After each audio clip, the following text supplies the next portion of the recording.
Good morning बच्चों। आज आपकी वर्कशीट 32 है सोशल साइंस की। लोकतांत्रिक राजनीति की बुक में से है, जिसमें पार्ट 3 चुनावी राजनीति, दिनांक 17 सितंबर 2020, जिसमें आप सबसे पहले अपना नाम लिखेंगे और उसके बाद अपने शिक्षक का नाम लिखेंगे।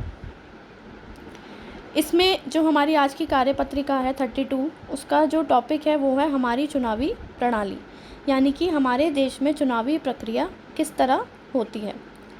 इसमें सबसे पहली चीज़ जो आप पढ़ेंगे वो है आम चुनाव। हमारे देश भारत में लोकसभा और विधानसभाओं के चुनाव हर 5 साल बाद होते हैं। कितने साल बाद होते हैं? 5 साल बाद। आप सभी को पता है कि हमारे देश में सरकार 3 स्तरों पर कार्य करती है। पहला स्तर केंद्र सरकार का है, दूसरा स्तर राज्य सरकार और तीसरा स्तर पंचायती राज व्यवस्था और लोकल गवर्नमेंट। लोकसभा के लिए जब चुनाव होते हैं, उसमें जो सरकार बनती है वो पूरे देश के लिए कार्य करती है। उसमें जितने भी कानून या जितनी भी चीज़ें होती हैं वो किस पर लागू होती हैं? पूरे देश पर लागू होती हैं। और विधानसभाएं जो वो होती हैं वो हर राज्य की अलग एक विधानसभा होती है, और उसमें जब हम वोट देकर किसी सरकार को चुनते हैं तो वो उस पर्टिकुलर राज्य के लोगों के लिए कार्य करती है। तो दोनों के ही चुनाव कितने साल बाद होते हैं हमारे देश में? 5 साल बाद। 5 साल के बाद लोकसभा और विधानसभा भंग हो जाती है, यानी कि जो ऑलरेडी वर्किंग होती है वो भंग हो जाती है, क्योंकि हम 5 साल बाद नई कार्य प्रणाली को चुनते हैं। फिर सभी चुनाव क्षेत्रों में एक ही दिन या एक छोटे अंतराल पर अलग अलग दिन चुनाव होते हैं। इसे हम आम चुनाव कहते हैं। ठीक है। फिर जितने भी चुनाव क्षेत्र होते हैं उनमें या तो एक ही दिन में चुनाव हो जाएगा या छोटे छोटे अंतराल पर। अब छोटे छोटे अंतराल पर चुनाव क्यों होते हैं? क्योंकि जब लोकसभा के चुनाव होते हैं तो वो पूरे देश में होते हैं, और हमारे देश में बहुत सारे राज्य हैं, तो सभी राज्यों में एक ही दिन में चुनाव करवा पाना चुनाव आयोग के लिए आसान नहीं है। इसलिए वो एक अंतराल पर चुनाव आयोजित कराते हैं। जैसे अभी पीछे चुनाव हुए थे लोकसभा के, आप सभी को याद होगा, तो पूरे अप्रैल मई के महीने में पूरे देश में हमारे चुनाव करवाए गए थे। ठीक है। और हमारी दिल्ली में आपको याद होगा मई में हमने वोट दिया था। उसके बाद जो सेकंड टॉपिक है वो है उपचुनाव। जब कोई क्षेत्र किसी सदस्य प्रतिनिधि की मृत्यु या इस्तीफे से खाली होता है, तब वहाँ जो चुनाव होता है उसे हम उपचुनाव कहते हैं। ठीक है। इसका मतलब क्या हुआ कि जब भी कोई क्षेत्र खाली हुआ, इसका अब उपचुनाव में एक बात ये है कि ये ज़रूरी नहीं है कि 5 साल बाद ही हो। ठीक है। ये कभी भी हो सकते हैं, 2 साल में, 3 साल पे।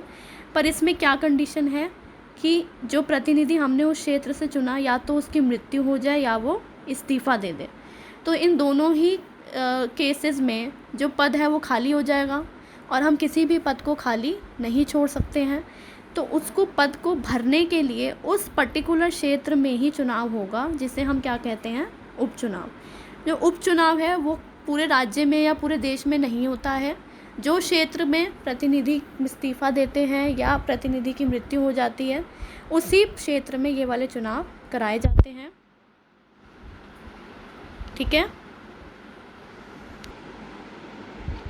इसके बाद जो टॉपिक है वो है हमारा चुनावी क्षेत्र।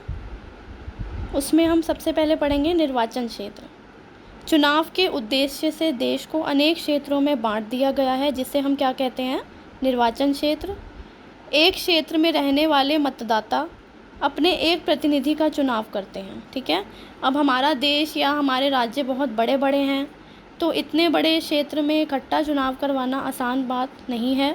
इसलिए हर एक राज्य को या देश को अलग छोटे छोटे क्षेत्रों में बांट दिया जाता है, जिनको हम क्या कहते हैं? निर्वाचन क्षेत्र। और एक क्षेत्र में रहने वाला मतदाता अपने एक प्रतिनिधि का चुनाव करते हैं। यहाँ लोकसभा चुनाव क्षेत्र में चुने गए प्रतिनिधि को सांसद कहते हैं, और राज्यसभा की विधानसभाओं के निर्वाचित सदस्य को विधायक कहा जाता है। ठीक है। तो जब हम चुनाव में वोट डालने जाते हैं, जब वोटिंग होती है, तो हम अपने ही क्षेत्र से अपने प्रतिनिधि को चुनते हैं। हम किसी और क्षेत्र में जाकर वोट नहीं डाल सकते। और जब हम लोकसभा चुनाव में जब हम वोट डालते हैं, तो जो हमारे प्रतिनिधि होते हैं उनको हम क्या कहते हैं? सांसद। और जब हम राज्य की विधानसभाओं के निर्वाचित सदस्य को चुनते हैं तो उसको हम क्या कहते हैं? विधायक। ठीक है। इसमें नेक्स्ट टॉपिक है वार्ड। इसी प्रकार पंचायतों और नगर पालिका को भी छोटे छोटे चुनाव क्षेत्रों में बांटा जाता है, जिसे हम वार्ड कहते हैं।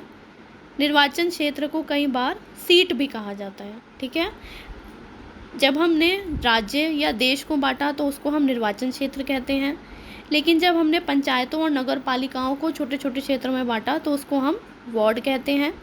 और निर्वाचन क्षेत्र को कई बार सीट भी कहते हैं। जैसे आप सभी को पता है लोकसभा में हम क्या कहते हैं, 545 सीट्स हैं। तो वो सीट्स यही होती हैं कि जिस क्षेत्र से हमने अपने प्रतिनिधि को वोट देकर चुना होता है। नेक्स्ट टॉपिक है आरक्षित चुनाव क्षेत्र। कुछ कमज़ोर समझे जाने वाले समूह के लोगों के पास चुनाव लड़ने और जीतने लायक ज़रूरी संसाधन, शिक्षा और संपर्क नहीं पाया गया। ठीक है, हम हमारे देश में सभी को पता है कुछ वर्ग कमज़ोर हैं, तो उन कमज़ोर वर्गों के पास चुनाव लड़ने और जीतने के लिए ना तो संसाधन होते हैं, ना ही पर्याप्त शिक्षा होती है और ना ही उनके पास इतना संपर्क होता है, जिसके कारण देश की आबादी के एक बड़े हिस्से की आवाज़ संसद और विधानसभाओं तक नहीं पहुंच पाती, क्योंकि उनका कोई रिप्रेजेंटेशन करने के लिए वहाँ मौजूद नहीं है। इसलिए उनकी जो आवाज़ है, उनकी समस्याएं हैं, वो वहाँ पर कैसे पहुँचेंगी। इसके लिए संविधान निर्माताओं ने कमज़ोर वर्गों के लिए आरक्षित निर्वाचन क्षेत्र की विशेष व्यवस्था सोची। इसके तहत उस आरक्षित क्षेत्र में सिर्फ अनुसूचित जाति या अनुसूचित जनजाति का ही व्यक्ति चुनाव लड़ सकता है। इसे हम आरक्षित निर्वाचन क्षेत्र कहते हैं। ठीक है, ऐसे एरियाज़ में जो इन्होंने चुन लिए हैं उनको आरक्षित निर्वाचन क्षेत्र कहा जाता है, और उन क्षेत्रों से सिर्फ अनुसूचित जाति या अनुसूचित जनजाति के व्यक्ति ही चुनाव लड़ सकते हैं, वहाँ से और कोई व्यक्ति चुनाव नहीं लड़ सकता। ठीक है, जैसे हमारे दिल्ली में जो चांदनी चौक एरिया है वो आरक्षित निर्वाचन क्षेत्र है, वहाँ से सिर्फ अनुसूचित जाति के व्यक्ति ही चुनाव लड़ सकते हैं। तो इससे क्या होगा कि जब वो ही चुनाव लड़ेंगे तो उनमें से ही कोई व्यक्ति चुना जाएगा, प्रतिनिधि बनेगा। तो ऐसे में जो कमज़ोर वर्ग हैं उनकी आवाज़ भी संसद और विधानसभाओं तक पहुंच पाएगी। इसके बाद जो नेक्स्ट टॉपिक है वो है आपका मतदाता सूची यानी कि वोटर लिस्ट। हमारे देश में 18 वर्ष और उससे ऊपर की उम्र के सभी नागरिकों को चुनाव में बिना किसी भेदभाव के वोट डालने का अधिकार है। इसको हम क्या कहते हैं, सार्वभौमिक वयस्क मताधिकार। वोट डालने के लिए मतदाता सूची में नाम होना ज़रूरी है। अगर मतदाता सूची में आपका नाम नहीं है तो आप वोट नहीं डाल पाएंगे। मतदाता सूची में नाम होने पर वोटर आई कार्ड प्राप्त होता है। ठीक है, अगर आपका मतदाता सूची में नाम होगा तो आपको एक वोटर आईडी कार्ड मिलेगा। वोट देने जाते समय मतदाता को मतदाता पहचान पत्र या कोई अन्य निर्धारित पहचान पत्र साथ लेकर जाना होता है। ठीक है, जब आप वोट डालने जाते हैं तो आपको अपने साथ या तो वोटर आईडी कार्ड या कोई अन्य पहचान पत्र लेकर जाना होता है, और ऐसा इसलिए है ताकि आपका वोट कोई दूसरा व्यक्ति ना डाल सके, ताकि वहाँ पर जब वोटिंग हो रही है तो आपकी अच्छे से पहचान की जा सके। नेक्स्ट है उम्मीदवारों का नामांकन। ठीक है, देश में राजनीतिक दल अपने अपने उम्मीदवार मनोनीत करते हैं। मनोनीत मीन्स चुनते हैं वो अपने अपने उम्मीदवार, जिन्हें पार्टी का चुनाव चिन्ह और समर्थन प्राप्त होता है, जिसे आम भाषा में टिकट कहते हैं। ठीक है, हमारे देश में जितने भी राजनीतिक दल हैं वो अपने अपने उम्मीदवार खड़े करते हैं, उनको वो टिकट देते हैं और साथ में अपना जो पार्टी का चुनाव चिन्ह है और अपना समर्थन देते हैं। चुनाव लड़ने के इच्छुक हर एक उम्मीदवार को नामांकन पत्र भरना पड़ता है। ठीक है, नामांकन पत्र मीन्स उनको अपना एक फॉर्म भरना पड़ता है, जिसमें उम्मीदवार अपने खिलाफ चल रहे आपराधिक मामले और अपनी संपत्ति, शैक्षिक योग्यता आदि का ब्यौरा देते हैं। तब जाकर उम्मीदवार की नामांकन प्रक्रिया पूरी होती है। ठीक है, एक फॉर्म भरते हैं जिसमें वो अपनी एजुकेशनल क्वालिफ़िकेशन, अपनी कितनी संपत्ति है उनके पास, उनके खिलाफ़ कोई आपराधिक मामला चल रहा है या नहीं चल रहा है, इन सभी बातों का उसमें वो ब्यौरा देते हैं, अपने दस्तखत करते हैं और तब जाके उनकी नामांकन प्रक्रिया पूरी होती है। लास्ट जो टॉपिक है वो है मतदान और मतगणना, यानी कि वोटिंग वाला डे, और मतगणना मीन्स जिस दिन वोटिंग की काउंटिंग होती है। मतदान केंद्र पर मतदाता अपना वोट अपनी पसंद के उम्मीदवार को देता है। मतदाता कौन हुआ, 18 वर्ष या उससे ऊपर के जितने भी नागरिक हैं वो सभी मतदाता हैं, और अगर उनका नाम वोटर लिस्ट में है तभी वो वोट देने जा सकते हैं। मतदान हो जाने के बाद वोटिंग मशीनों को ईवीएम्स को सील करके सुरक्षित जगह पहुंचा दिया जाता है और एक तय तारीख पर उन सभी मशीनों को खोलकर मतों की गिनती होती है। ठीक है, तो मतदान किस पे होता है? मशीन्स पर होता है। तो जब मतदान ओवर हो जाता है शाम को 6 बजे के बाद, तो जिन मशीनों में हमने वोट दिया होता है वो मशीनों को अच्छे से सील किया जाता है और एक सुरक्षित स्थान पर पहुंचाया जाता है और एक तय तारीख जो चुनाव आयोग ने तय की होती है उसी दिन फिर उन मशीन्स को खोलकर वोटों की गिनती की जाती है। यहाँ सभी दलों के एजेंट मौजूद होते हैं जिससे मतगणना निष्पक्ष ढंग से हो सके। यानी कि मतदान केंद्रों पर जितने भी राजनीतिक दल हैं उनके एजेंट होते हैं और वो ये सुनिश्चित करते हैं कि मतगणना में और मतदान में कोई भी गड़बड़ी नहीं हो रही है। किसी चुनाव क्षेत्र में सबसे ज़्यादा मत पाने वाले उम्मीदवार को विजयी घोषित किया जाता है। तो जिस भी चुनाव क्षेत्र में हमने सबसे ज़्यादा वोट जिस उम्मीदवार को दिए हैं वो उस क्षेत्र से विजय घोषित किया जाता है और वो उस क्षेत्र का प्रतिनिधि कहलाता है। आइए अब इसके क्वेश्चन आंसर्स देख लेते हैं। क्वेश्चन नंबर 1, आम चुनाव और उपचुनाव में क्या अंतर है? इसको आप ऐसे टैबुलर फॉर्म में लिख सकते हैं। आम चुनाव क्या होते हैं? जो हमारे देश भारत में लोकसभा और विधानसभाओं के चुनाव हर 5 साल बाद होते हैं। हर 5 साल बाद सभी चुनाव क्षेत्रों में एक ही दिन या एक छोटे अंतराल में अलग अलग दिन चुनाव होते हैं। इसे हम आम चुनाव कहते हैं। वहीं उपचुनाव का क्या होते हैं? जब कोई क्षेत्र किसी सदस्य की मृत्यु या इस्तीफे से खाली होता है तब वहाँ जो चुनाव होता है उसे हम उपचुनाव कहते हैं। ठीक है, यानी कि इसमें ये ज़रूरी नहीं है कि हर 5 साल बाद ही चुनाव होगा, इसमें किसी भी टाइम चुनाव हो सकते हैं जब वो पद खाली हो जाए। क्वेश्चन नंबर 2 देख लेते हैं अब। सांसद और विधायक में क्या अंतर है?